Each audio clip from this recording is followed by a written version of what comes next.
Class 10 सामाजिक chapter 1 भूगोल का जो चैप्टर 1 है उसके सभी इंपॉर्टेंट टॉपिक जितने भी आपके क्विक रिवीजन नोट्स में आ गए उन वीडियो को पूरा लास्ट तक देख लेना और सारे टॉपिक अच्छे से तैयार कर लीजिएगा। सारे कुछ टॉपिक आपके यहीं से आप क्वेश्चन बन के आ रहे हैं बोर्ड एग्जाम में, एक भी क्वेश्चन इससे बाहर नहीं जाएगा और इसकी पीडीएफ भी आपको हमारी वेबसाइट पर अवेलेबल हो जाएगी, वहाँ से आप डाउनलोड कर सकते हैं। चलिए शुरू करते हैं। सारे टॉपिक को आपने अच्छे से समझ लेना, पूरा डिटेल में मैंने समझा रखा आप लोगों को, ठीक है। तो सबसे पहले क्या है, संसाधन क्या होता है। चैप्टर का नाम है संसाधन एवं विकास, रिसोर्स एंड डेवलपमेंट।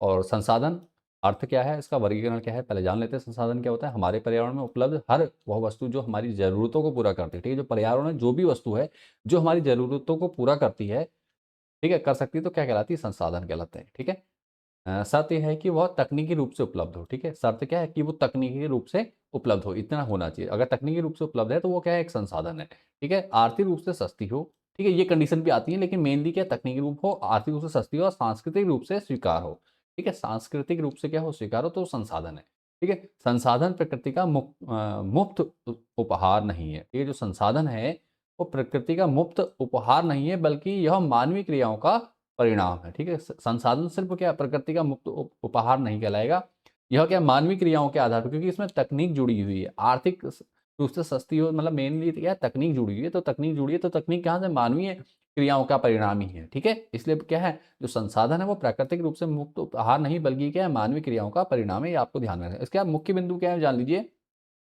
जो जो की पॉइंट्स हमने यहाँ लिखा रखे हैं आपने देख लेने हैं, ठीक है। उत्पत्ति के आधार पे क्या होता है, जैव। जैसे उत्पत्ति के आधार पे दो प्रकार के होते हैं, क्या, संसाधन, जैव और अजैव, ठीक है। तो जैव क्या है, सजीव चीजें, जो चीज सजीव है, जैसे मनुष्य, वनस्पति और पशु, ये क्या है, सजीव हैं। तो हमारे ये तीनों क्या हैं, सजीव में आ गए, जैव के अंतर्गत आ गए, ठीक है।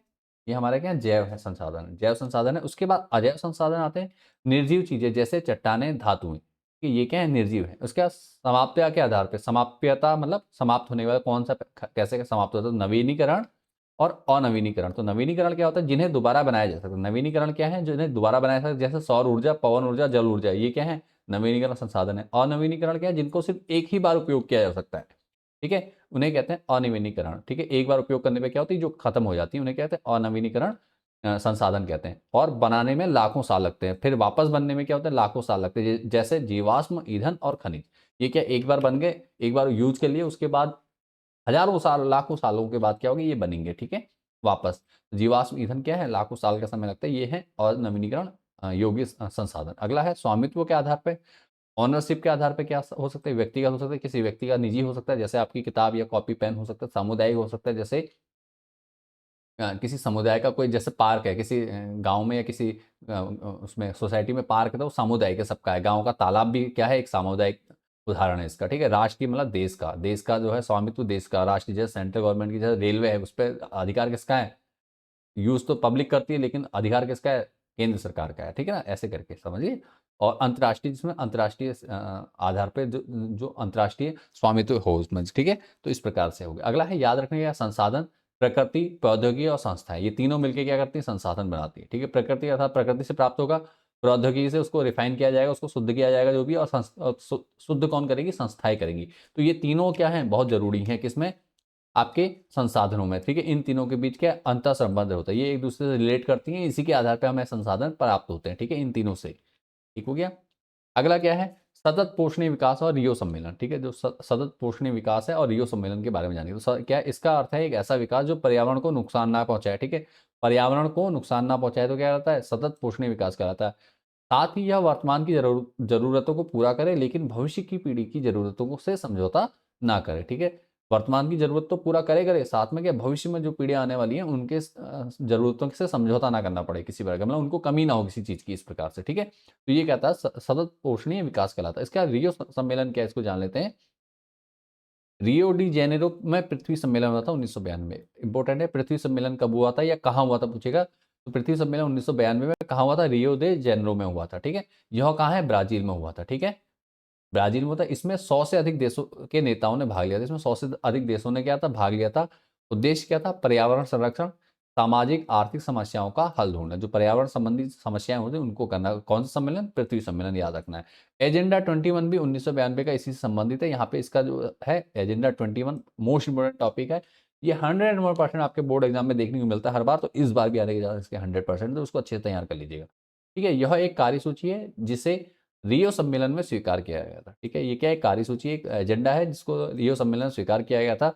इसका लक्ष्य लक्ष्य था समान हितों और जिम्मेदारियों के जरिए गरीब, रोग और पर्यावरण क्षति से लड़ना। ठीक है, गरीबी से, रोगों से और पर्यावरण क्षति से लड़ना था। ठीक है, जिम्मेदारियों को ध्यान में रख के, ठीक है, सामाजिक हितों को और जिम्मेदारियों को ध्यान में रखते हुए क्या करना, गरीबी, रोगों और पर्यावरण क्षति से लड़ना। ठीक है, ये चीजें आपने ध्यान रखी। एजेंडा 21 1992 पृथ्वी सम्मेलन कहाँ हुआ था, रियो डी जेनेरो ब्राजील में। ठीक है, अब महत्वपूर्ण तारीख मैंने आप लोगों को बता दी। वैसे भी जून, अगर महीना पूछा जाए तो जून 1992 प्रथम अंतर्राष्ट्रीय पृथ्वी सम्मेलन था ये।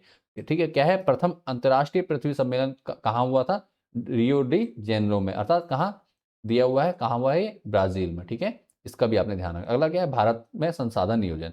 ठीक है, भारत में संसाधन नियोजन क्या होते हैं, जान लीजिए। भारत में संसाधनों का वितरण क्या है, बहुत असमान है, इसलिए योजना बनाना जरूरी है। ठीक है, प्लानिंग करना जरूरी है। उदाहरण के लिए झारखंड में खनिज बहुत हैं, लेकिन लद्दाख में बुनियादी सुविधाओं की कमी है। ठीक है, इसके अलावा गांधी जी का कहना था, हमारे पास हर व्यक्ति की आवश्यकता पूर्ति करने के लिए बहुत कुछ है, लेकिन किसी का लालच की संतुष्टि के लिए नहीं है। मतलब हमारे जो भारत में जो संसाधन है वो व्यक्तियों की जरूरतें पूरे करने के लिए तो पर्याप्त है, लेकिन किसी का अगर लालच है, वो अधिक दोहन करना चाहता है, उसके लिए क्या है, पर्याप्त नहीं है, उसकी संतुष्टि के लिए नहीं है। ठीक है, तो ये चीज आपने, ये कोटेशन है, इसको याद रख लेना है। इसके मुख्य बिंदु क्या है, देखो, नियोजन के सोपान। नियोजन के सोपान क्या होता है, सबसे पहले पहचान करना, उसका ढांचा तैयार करना। ठीक है, प्लानिंग कभी भी किसी चीज करेंगे तो सबसे पहले पहचान करेंगे। क्या पहचान करी जाएगी, देश भर में सर्वेक्षण और मानचित्र बनाकर संसाधनों की लिस्ट बनाएगी, कहाँ क्या मिलता है, उसके बाद ढांचा तैयार कर, संसाधन विकास के लिए उचित टेक्नोलॉजी और कौशल लागू करना। ठीक है, उचित टेक्नोलॉजी और योग्य शिक्षित जो लोग होंगे, जो योग्य हैं उस काम, उस टेक्नोलॉजी पे काम करने के लिए, उनको इकट्ठा करना, सीधी सी बात है। ठीक है, उनको लागू करना। उसके बाद क्या, समन्वय, संसाधन योजना, राष्ट्रीय विकास योजना में तालमेल बिठाना। जो संसाधन योजना है और राष्ट्रीय विकास योजना, इन दोनों के बीच में तालमेल बिठाना क्या कहलाता है आपका, ये कहलाता है नियोजन के सोपान, नियोजन में आता है। ठीक है, ये सब क्या है, प्लानिंग के अंतर्गत आता है, प्लानिंग अर्थात नियोजन। ठीक है, अगला क्या है, चौथा जो टॉपिक आपका जो चैप्टर में दिया गया है आपके, भूगोल, भू संसाधन और भारत का प्रारूप। भू संसाधन क्या होते हैं जान लीजिए। भू संसाधन, भूमि एक सीमित संसाधन है। ठीक है, जो भूमि है वो एक सीमित संसाधन है, इसलिए इसका उपयोग सावधानी से होना चाहिए। जो भूमि, इसका उपयोग कैसा होना चाहिए, सावधानी से होना चाहिए। भारत का कुल क्षेत्रफल 32.8 लाख वर्ग किलोमीटर, 32.8 वर्ग किलोमीटर है। ठीक है, जो भारत का कुल क्षेत्रफल है वो क्या है, 8 लाख वर्ग किलोमीटर है। तो इस, ये आपने ध्यान में रखना। ठीक है, आगे क्या चीजें हैं जो इंपॉर्टेंट है, वो है आपकी भू आकृति। मैदान, मैदान कितना है भारत में, 43%, जो कृषि और उद्योगों के लिए बेहतर है, बेस्ट है। पर्वत है, 30% क्या है, पर्वत है। बारहमासी नदियां और पर्यटन के लिए बेहतर है। उसके बाद पठार, जो 27% है भारत में। खनिज, जीवाश्म ईंधन और वनों का भंडार है। ये क्या है, ये जो पठार है, ये क्या है, खनिजों, जीवाश्म ईंधन और वनों का भंडार है पठार। ठीक है, अगला, भूमि उपयोग के आंकड़े। जो भूमि उपयोग है उसके आंकड़े, वन क्षेत्र, राष्ट्रीय वन नीति। ठीक है, ठीक है, जो वन क्षेत्र राष्ट्रीय वन नीति है 1952 के अनुसार 33% होना चाहिए। जो वन्य राष्ट्रीय, जो आरक्षित क्षेत्र है 1992 के हिसाब से वनों के लिए, वो कितना है, 33% होना चाहिए, पर यह उससे कम है। भारत में क्या है, यह उससे कम है। शुद्ध बोया गया क्षेत्र, जो बोया गया, हरियाणा पंजाब में 80% है, जबकि अरुणाचल और मिजोरम में सिर्फ 10% है। ये भी एक कमी है भारत में। ठीक है, ये आंकड़े हैं भारत के। अगला क्या है, भूमि निम्नीकरण और संरक्षण। भूमि निम्नीकरण क्या होता है पहले जान लीजिए। मानवीय क्रियाओं द्वारा भूमि की गुणवत्ता खराब होना। ठीक है, अगर भूमि की गुणवत्ता खराब हो रहा है तो ये कहलाता है भूमि निम्नीकरण। ठीक है, खराब हो रही है, इसी को निम्नीकरण कहते हैं। ठीक है, भारत में खनन, अति पशुचारण और अधिक सिंचाई इसके प्रमुख कारण। 3 कारण पूछे जाते हैं। ठीक है, भूमि निम्नीकरण के क्या कारण हो सकते हैं, प्रश्न बनता है। तो आपका पहला प्रश्न है, भारत में खनन, अति पशुचारण अर्थात अधिक पशुचारण, खनन मतलब जो खनन आपने सुना होगा शब्द, खनन का मतलब रिसोर्सेज निकाला जमीन से। ठीक है, और अधिक सिंचाई। ठीक है, तो ये 3 कारण मेन है भू निम्नीकरण के। ठीक है, बिंदु क्या है, मुख्य बिंदु इसमें, कारण क्या है, कारण बताया, खनन है, माइनिंग, झारखंड, छत्तीसगढ़, उड़ीसा के वनों की कटाई और मलबे के कारण। ठीक है, यहाँ क्या है, एक तो वनों की कटाई अत्यधिक हो रही है और मलबा मलबा बहुत निकलता है खनन से। तो ये सब चीजें क्या है, इसका पहला कारण। दूसरा कारण अति पशुचारण भी बताया, गुजरात, राजस्थान, मध्य प्रदेश, महाराष्ट्र में क्या है, पशुओं की मात्रा ज्यादा है, तो यहाँ पशुचारण बहुत होता है। इसके अलावा अधिक सिंचाई, अर्थात पंजाब हरियाणा में क्या होती है, किसान अधिक सिंचाई करते हैं, जिससे क्या होती है, इससे गुणवत्ता खराब होती है, इससे लवणता बढ़ती है। ठीक है, भूमि में लवणता बढ़ती है। इसका उपाय क्या है, देखो, वनारोपण करना है, अर्थात वृक्षारोपण जिसे कहते हैं। वनारोपण मतलब बहुत ज्यादा संख्या में पेड़ लगाना। चारागाहों का प्रबंधन करना, पेड़ों की रक्षक मेखला बनाना, ठीक है, सल्टर बेल्ट जिसे कहते हैं, और औद्योगिक जल का परिष्करण करना। ये 4 चीजें, इसमें 2-3 तो आपने अच्छे से याद जरूर कर लेने हैं उपाय के तौर पे, क्योंकि आपके एग्जाम में पूछा जाएगा तो आपको पता होना चाहिए। इसका मृदा, मिट्टी के प्रकार क्या होते हैं, मिट्टी के प्रकार बता देता हूं। मिट्टी के आपको पता है, मृदा सबसे महत्वपूर्ण नवीनीकरण प्राकृतिक संसाधन है, जैसे पौधों के विकास का माध्यम, जो यह क्या है, पौधों के विकास का माध्यम है। भारत में उच्चाव और जलवायु की विविधता के कारण कई प्रकार की मिट्टियां पाई जाती है, ठीक है। उच्चाव अर्थात अधिक वर्षा, और जलवायु की विविधता के कारण क्या अलग अलग प्रकार की मिट्टी पाई जाती है। मुख्य बिंदु क्या, पहली जो है आपकी जलोढ़ मृदा है, सबसे विस्तृत और महत्वपूर्ण है। यह सिंधु, गंगा और ब्रह्मपुत्र नदियों के द्वारा लाई गई मिट्टी है, ठीक है। सिंधु नदी, गंगा नदी और ब्रह्मपुत्र नदी से लाई गई मिट्टी से बना हुआ। प्रकार कैसा होता है, बांगर और खादर, ठीक है। बांगर क्या होता है, पुरानी जलोढ़, कंकड़ ज्यादा होते हैं इसमें, ठीक है। जो पुरानी होती है बांगर जो होती है, ठीक है, तो पुरानी होती है, जलोढ़ होती है, और इसमें कंकड़ ज्यादा होते हैं, कम उपजाऊ होती है। इसमें पत्थर ज्यादा है तो ये क्या है, कम उपजाऊ है। दूसरी खादर, नई जलोढ़, महीन कण होते हैं और अधिक उपजाऊ होती है। सीधी सी बात है, जहाँ पत्थर ज्यादा होंगे वहां कम उपजाऊ होगी, अर्थात कंकड़ ले लिया, कंकड़ पत्थर जैसे कहते हैं, कंकड़ ज्यादा तो उपजाऊ कम, पुरानी जलोढ़ मृदा होगी, ठीक है। इसको बांगर कहते हैं। खादर का मतलब नई जलोढ़ मृदा है, इसमें छोटे महीन कण होते हैं और अधिक उपजाऊ होती है। फसलें कौन कौन सी होती है इसमें, जो जलोढ़ मृदा में फसलें होती है वह है गन्ना, चावल और गेहूं, ठीक है। ज्यादातर ये मैदानी भागों में, उत्तराखंड और उत्तर प्रदेश जैसे मैदानी भागों में जो गंगा नदी के किनारे हैं उनमें पाई जाती है मिट्टी, ठीक है। काली मृदा, इसे रेगर या काली कपास मृदा भी कहते हैं, ठीक है। काली मृदा, काली कपास मृदा या रेगर भी कहते हैं। यह कपास की खेती के लिए सर्वोत्तम है, इसीलिए इसके नाम में कपास जोड़ा गया है, ठीक है। इसे क्या कहते हैं, कपास की खेती के लिए सर्वोत्तम कौन सी मृदा है, काली मृदा है, ठीक है। इसके बाद क्षेत्र क्या है, दक्कन का पठार, महाराष्ट्र, सौराष्ट्र, मालवा और मध्य प्रदेश जैसे राज्यों में, ठीक है। महाराष्ट्र और मध्य प्रदेश के बीच का जो एरिया सारा, यहाँ का पाया जाता है, दक्कन के पठार पाए जाते हैं, और यहीं क्या होते हैं, कपास की सबसे ज्यादा खेती होती है, यहीं काली मिट्टी पाई जाती है, ठीक है। विशेषता क्या है, इसमें नमी धारण करने की क्षमता बहुत अधिक होती है, गीली होने पर चिपचिपी हो जाती है। गीली होती है तो कैसी हो जाती है, चिपचिपी हो जाती है, ठीक है। तो ये आपकी क्या काली मृदा के लक्षण। उसका लाल और पीली मृदा, ये कहाँ पाई जाती है, देखो, कम वर्षा वाले क्षेत्रों में, रेवेदार आग्नेय चट्टानों पर बनती है, जहां आग्नेय चट्टानें होती हैं वहां बनती है, ठीक है। लोहे के कारण लाल, और पानी मिलने पर पीले दिखती है, ठीक है। लोहा है जिस कारण से लाल दिखती है, और पानी मिल जाए इसमें तो एक ऐसा रंग का दिखाती है, पीला रंग दिखाती है, ठीक है। तो ये कहाँ पाया जाता है, उड़ीसा और छत्तीसगढ़ में पाई जाती है, ऐसे जहां माइन्स हैं, ठीक है। जहां से क्या होता है, खनन किया जाता है, वहीं ज्यादातर इस प्रकार के लाल पीले रंग की मिट्टी पाई जाती है, जिसे लाल पीली मृदा भी कहा जाता है। इसके बाद लेटराइट मृदा क्या होती है, उच्च तापमान और अधिक वर्षा वाले क्षेत्रों में पाई जाती है। जहां अधिक तापमान होता है, उच्च वर्षा वाले क्षेत्र होते हैं, वहां पाई जाती है। भारी वर्षा से निच्छालन होता है, ठीक है। भारी वर्षा क्या होता है, निच्छालन। फसल कौन सी, चाय, कॉफी होती है। जहाँ कहाँ कहाँ है ये जमीन, ये आपकी कर्नाटक और केरल में, और काजू होता है तमिलनाडु, आंध्र प्रदेश जैसे राज्यों में के लिए उपयुक्त है, ठीक है। कौन सी मृदा, लेटराइट मृदा कहाँ कहाँ पाई जाती है, केरल, कर्नाटक, तमिलनाडु और आंध्र प्रदेश में। तो ये आपने करना। इसके बाद आता है मरुस्थलीय मृदा। उससे पहले मैं आप लोगों को एक चीज बता दूं, पीडीएफ मैंने बना करके वेबसाइट पे अपलोड कर दी है। पीडीएफ का लिंक मैंने आपको डिस्क्रिप्शन में दे रखा है, और साथ में पिन कमेंट में भी कर रखा है। अगर आप पीडीएफ से तैयारी करना चाहते हैं, पीडीएफ आपको नीचे मिल जाएगी, वहां से आप पीडीएफ डाउनलोड करके अपनी तैयारी को अच्छे से कर सकते हो। सारे क्वेश्चन हमारी पीडीएफ से ही आते हैं, इससे बाहर एक क्वेश्चन नहीं आने वाला है। 100% गारंटी है, और अगर एक भी क्वेश्चन बाहर आता है तो मैं गारंटी लेता हूँ ऐसे आएगा नहीं, और आता भी है तो आपको पूरा पेड पीडीएफ से उनका रिफंड आप लोगों को मिल जाता है। तो आपने क्या करना, बिना किसी डाउट के क्या करना, जल्दी से पीडीएफ डाउनलोड करके तैयारी कर लेनी। पहले मरुस्थलीय मृदा क्या होती है, लाल भूरे रंग की होती है, रेतली और लवणीय होती है, ठीक है, ये ध्यान रखना है। पश्चिमी राजस्थान में पाई जाती है, सिंचाई की खेती संभव है, ठीक है।